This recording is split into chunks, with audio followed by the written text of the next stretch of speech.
I'm excited to have met you once again on this channel, Biblical Research and Innovation Network for Africa, Brain for Africa or BrainFA. For some time now, I've been coming to you with videos on theological, biblical, and social issues. And this video is another video that I'm adding to the list that we have on the channel. If you have not already subscribed, I do encourage you to subscribe and to also share the link for others to benefit from the resources that we have on the channel. In this video, the question that we seek to answer is, what inscription was written on Jesus' cross? This question has become relevant because the different gospel accounts seem to give slightly different inscriptions that were written on Jesus' cross. And so we need to look at it, whether they are real contradictions or they complement one another. In order for us to appreciate what the problem really is, I would like to read to you the New International Version of what the inscription is in the various gospel accounts. In Matthew chapter 27 verse 37, we read that the inscription was as follows: "This is Jesus, the King of the Jews." Mark chapter 15 verse 26. The written notice of the charge against him read, "The King of the Jews." Remember, the first one said, "This is Jesus, the King of the Jews." And the Markan version now is saying, "The King of the Jews." Moving forward, Luke chapter 23 verse 38 says, "This is the King of the Jews." Moving forward again, John chapter 19 verse 19 says, "Pilate had a notice prepared and fastened to the cross. It read, 'Jesus of Nazareth, the King of the Jews.'"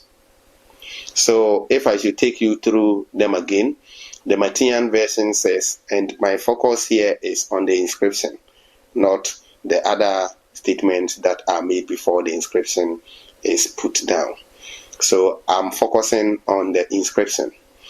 The Matthian version says, "This is Jesus, the King of the Jews." The Markan version says, "The King of the Jews." The Lucan version says, "This is the King of the Jews." And the Johannine version says, "Jesus of Nazareth, the King of the Jews." At face value, the accounts seem to contradict because they are not the same. The only common element that we have in all the four of them is the expression, "the King of the Jews." How are we to reconcile these citations? John gives a valuable clue which we can use to reconcile what seems to contradict. In John chapter 19 verse 20, this is what John says: "Many of the Jews read this inscription because the place where Jesus was crucified was near the city, and it was written in Aramaic, in Latin, and in Greek." So the point is that Pilate had the inscription first written in Latin, which was his native language, and that was the brief form. Then he wrote beneath the Latin version the Greek version, and note that Greek was the language that was used for international communication at the time. In fact, it was the language for communicating with non-Italians in Palestine. In writing it in Greek, Pilate might have added the name Jesus and the city he belonged to, knowing well that it is the Greek form that people of all races could read and understand. Such people, basically Gentiles, did not know much about Jesus, so such additions were necessary. I believe that the Aramaic version might have been a copy of the Greek version with the omission of Nazareth. The Palestinian Jews of Jesus' time were Aramaic-speaking people who knew Jesus so well that they did not need to have the word Nazareth in the inscription before they could know the place that he came from. or before they could know the place of his origin. Putting these thoughts together, I agree with Archer that 1. The Matthian version of the inscription was probably the one written in Aramaic. And remember, this version, as we read from Matthew chapter 27, verse 37, is, "This is Jesus, the King of the Jews." So this one was written in Aramaic so that the Jews who were familiar with Aramaic at the time, in other words, whose spoken language was Aramaic at the time Jesus lived, could easily associate themselves with Jesus. Number 2, the Markan version seems to be a truncated version of the Latin version.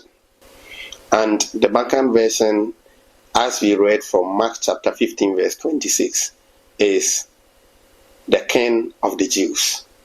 So that one so far is the shortest. That one is the shortest. This idea collaborates with the Christian tradition that Mark was Peter's assistant in Rome and later wrote what he heard from Peter about Jesus. There is this scholarly position that Mark was Peter's assistant when he lived in Rome, and later it was Mark who wrote what he heard from Peter.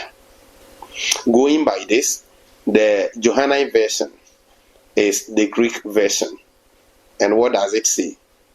John chapter 19, verse 19 reads, "Jesus of Nazareth, the King of the Jews." I've already explained that this is expected to be the Greek version because Jesus of Nazareth is something which is added to it for the non-Jews who spoke Greek to also understand or appreciate who Jesus was. If it were written in Aramaic, that is to the Hebrew people, then the addition of the Nazareth or the explanation that he is Jesus of Nazareth wouldn't be important. But once we are writing to non-Hebrews, we are writing to Gentiles, we need to add that detail in order that they can know the origin of the Jesus that we're talking about. It is important to note that John actually worked in Gentile nations and he spent the last few days of his life in Ephesus, which is a Gentile nation. So it collaborates with what we are thinking. Based on the analysis done, we can conclude that the citation in John 19:20 was in the following order. The first one, the one on top, was in Aramaic, which was the version that was expected to address the Hebrew audience. Beneath it was the one in Latin, which was expected to address those who were familiar with Rome and Latin. And at the bottom was the Greek version, which was to address Gentiles in general. The point made so far is that the fact that the different Gospels give different details does not mean that what they have written contradict one another. Let us go through them again.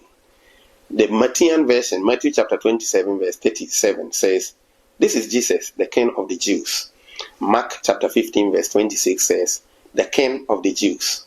Luke chapter 23, verse 38 says, "This is the King of the Jews." And John 19:19 says, "Jesus of Nazareth, the King of the Jews." Clearly, they do not contradict one another. They simply give different details. And because we are told that it was written in different languages, we have to know that these different versions represent the different languages. I'm sure that by now, the contradiction that you saw at face value has been cleared, and your mind is now certain that this gospel account may be different in details, yet they do not contradict one another. God richly bless you. There are other videos of this kind on the platform. You can go back to the platform Biblical Research and Innovation Network for Africa, Brain for Africa or BrainFA, to download more of such. Bye for now.